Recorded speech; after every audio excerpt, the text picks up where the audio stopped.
अभिनंदन करेला ए सखी हो लहंगा उठावा के अभिनंदन करेला।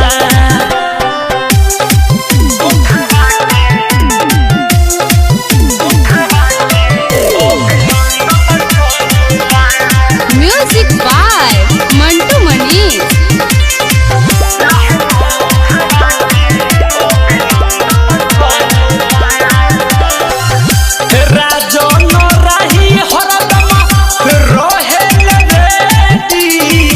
देखे जब हमारा के कोरेले कॉमेडी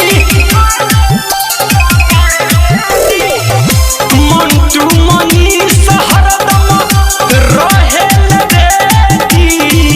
देखे जब हमारा के कोरेले कॉमेडी बिकी रात घरवा में अनधन करेला भतारा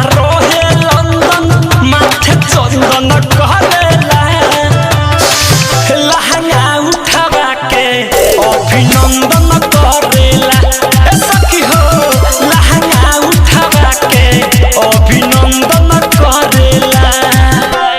मनीष रिकॉर्डिंग स्टूडियो रक्सौल रघुनाथपुर।